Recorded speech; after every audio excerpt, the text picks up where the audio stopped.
Hello mga mi!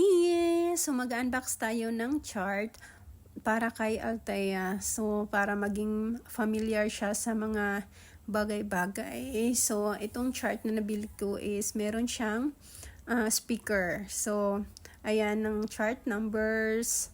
Meron ding vehicles. Then meron ding fruits. So, ang dami-daming parts, guys. Meron ding animals. And then, merong alphabet. So, ito guys, nilalagyan siya ng battery. So, ang pinili ko dito is yung may battery na para hindi na ako problema. So, ilalagay ko lang yung battery dito. So, ayan yung speaker, guys.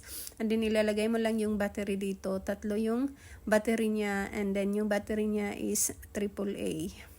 So, yung maliliit na battery yung para dito. So, ilalagay lang natin yan dyan. Pag nalagay na natin yan dyan is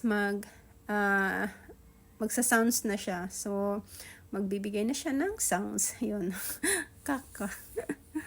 So, ayan na guys. So, kinabit ko na siya sa labas. Sa labas ko siya kinikabit kasi mahirap dito sa loob kasi meron kaming flip-in. And then, nadidikit din yung tape sa pintura. So, ayoko mangyari yun na masisira yung pintura natin. So, ilalagay ko siya dito sa labas. Tiles naman yan, so hindi yan masisira kayo. Ice cream. How about this one? J.